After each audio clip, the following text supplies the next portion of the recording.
श्री स्वामी समर्थ. श्री गुरुदेव दत्त. तुम्ही स्वामीचरित्र सारामृत वाचायला बसलात आणि तुमच्या मनात विचार आला की मी स्वामीचरित्र सारामृत तर वाचते, बरोबर आहे ना? मग हे मी वाचते ते खरंच बरोबर आहे का?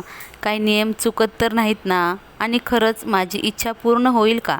असे प्रश्न जर तुमच्या मनात आले असतील तर हा व्हिडिओ खास तुमच्यासाठी ठरणार आहे. कारण आज मी तुम्हाला साध्या आणि सोप्या भाषेत स्वामीचरित्र सारामृत वाचताना कोणत्या गोष्टी लक्षात ठेवल्या पाहिजे, कोणते नियम पाळले पाहिजे आणि सर्वात महत्त्वाचं म्हणजे वाचनातून मनातील इच्छासुद्धा पूर्ण झाली पाहिजे. तर आपल्याला ही माहिती शेवटपर्यंत पाहिजे आहे. त्यामुळं व्हिडिओ स्किप न करता शेवटपर्यंत तुम्ही नक्कीच पहा. श्री स्वामी समर्थ. श्री गुरुदेव दत्त. आजचा विषय खूप खास आहे बघा. स्वामीचरित्र सारामृत वाचताना या गोष्टी लक्षात ठेवा, मनातील इच्छा तुमच्या नक्कीच पूर्ण होईल. आपण खूप वेळा बघतो, काही लोक नित्यपाठ करतात, काही लोक पारायण करतात, काही लोक स्वामींचा जप करतात, पण तरीसुद्धा ते म्हणतात मी इतकं वाचतं पण मनासारखं काही होत नाही. आणि काही लोक अगदी साधं वाचन करतात पण त्यांचं आयुष्य बदलायला सुरुवात होते. मग फरक काय? फरक हा नियमामध्ये नाही तर भावनेमध्ये आहे आणि निष्ठेमध्ये सुद्धा आहे. आज आपण हे समजवून घेणार आहोत की सेवेकरी सर्वात आधी आपण ह्या गोष्टी समजून घ्या तुम्ही की श्री स्वामीचरित्र सारामृत म्हणजे नेमकं काय. तर श्री स्वामीचरित्र सारामृत हा श्री स्वामी समर्थ महाराजांचे चरित्र सांगणारा एक दिव्य ग्रंथ आहे. हा ग्रंथ केवळ कथा नाही, हा ग्रंथ म्हणजे स्वामींच्या कृपेचं जिवंत रूप आहे. अनेक भक्त मानतात आणि सेवा मार्गातही हे सांगितलं जातं की या ग्रंथाच्या नित्य वाचनानं आरोग्य, आयुष्य, मनाची शांती, संपत्ती, संकटातून मुक्तता मिळते. म्हणूनच आपला हा ग्रंथ गुरुमाऊलींनी दिंडोरीप्रणीत सेवा मार्गात आणला आहे आणि तिचं नित्य वाचनसुद्धा केलं जातं. स्वामी समर्थ हे केवळ देव नाहीत तर ते आपले आई वडील आहेत, ते आपले गुरु आहेत, तेच आपले रक्षक आहेत. आणि जेव्हा आपण त्यांच्या चरित्राचं वाचन करतो तेव्हा आपल्या मनातला अंधार हळूहळू कमी होतो आणि आयुष्यात प्रकाश यायला लागतो. आता आपण येऊया मुख्य मुद्द्यावर. स्वामीचरित्र सारामृत वाचताना कोणते नियम पाळले पाहिजे आणि आता हे नियम आपल्याला पाहायचे आहेत.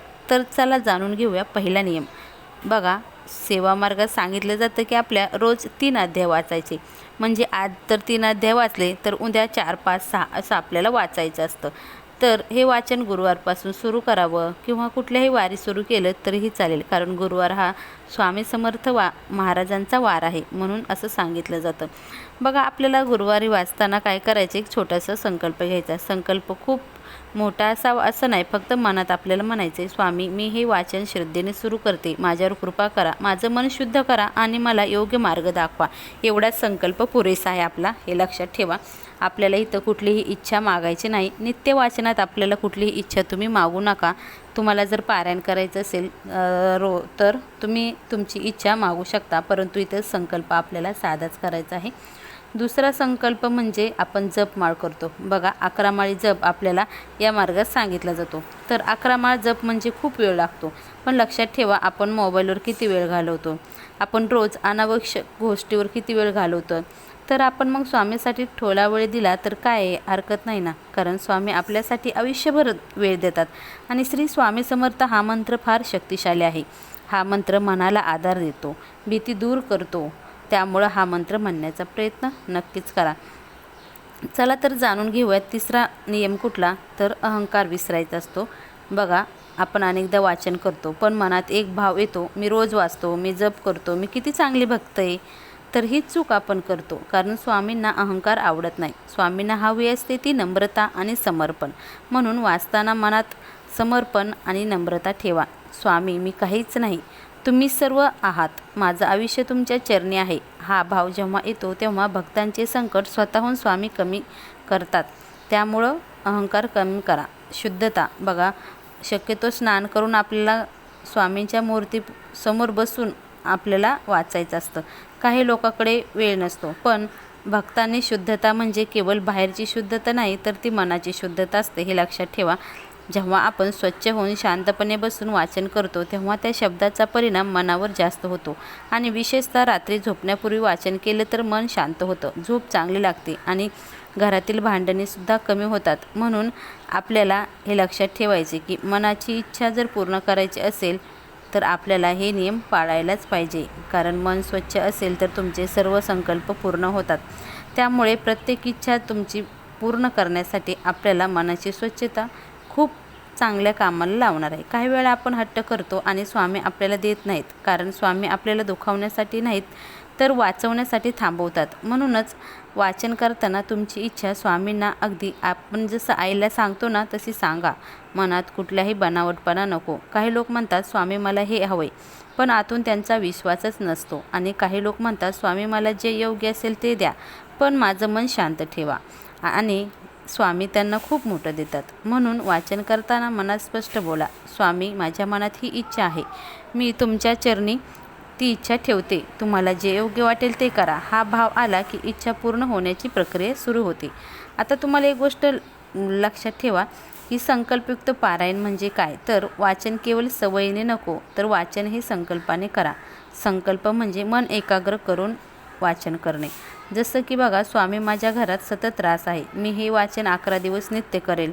किंवा माझं मुलाचं शिक्षण अडकलं आहे, मी वाचन 11 दिवस 21 दिवस श्रद्धेने करण. असा संकल्प घेतला की तो पूर्ण होतो आणि आपण तो मधात सोडत नाही. त्यामुळे संकल्प करा.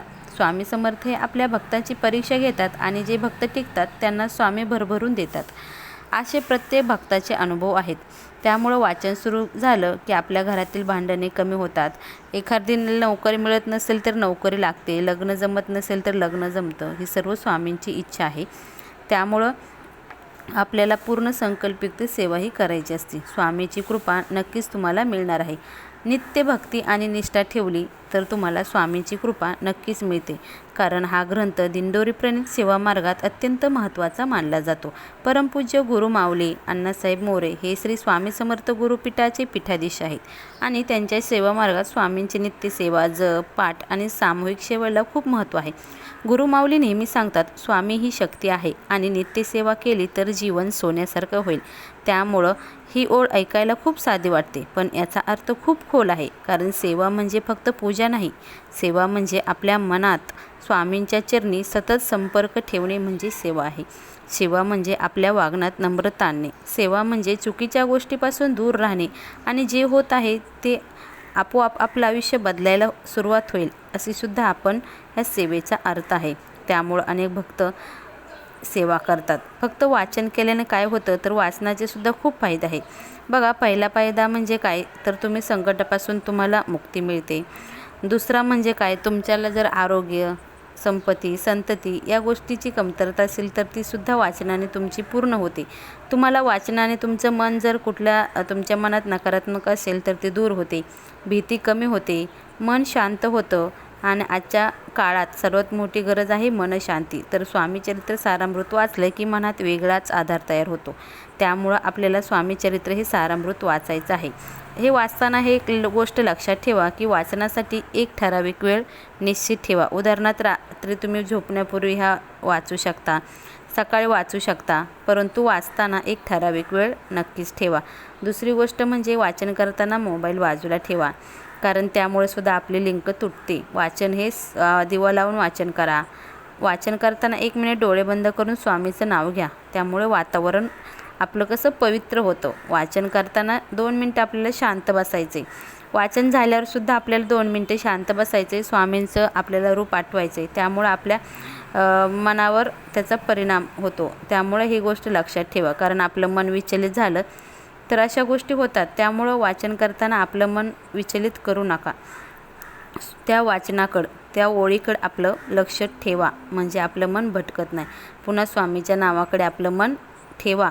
आणि सुरुवातीला म्हटलं तसं वाचन करताना एक गोष्ट नेहमी करा, कृतज्ञता. म्हणजे आयुष्य कितीही कठीण असलं तरी स्वामींना दररोज म्हणा, स्वामी जे आहे ते माझ्यासाठी चांगलंच आहे. आणि तुम्हाला विश्वास बसणार नाही. जेव्हा कृतज्ञता येते तेव्हा स्वामींची कृपा वेगाने होते. त्यामुळे स्वामींना भक्ताचं रडणं ऐकायला त्रास नाही, पण स्वामींना भक्ताचा विश्वास खूप प्रिय आहे आणि कृतज्ञ म्हणजेच विश्वास. त्यामुळं आपण हे लक्षात ठेवा की तुम्हाला स्वामीचरित्र सारामृत वाचन करा आणि वाचन करताना रोज तुम्ही 3 अध्याय वाचा, 11 माळी जप करा आणि अहंकार सोडा. आणि शुद्ध मनाने आपल्याला हे स्वामीचरित्र सारामृताचं वाचन करायचं आहे. त्यामुळं आजपासून तुम्हीसुद्धा श्री स्वामीचरित्र सारामृताचं वाचन करा. रोज 3 अध्याय आणि 11 माळी करण्याचा मंत्र जप करण्याचा प्रयत्न करा.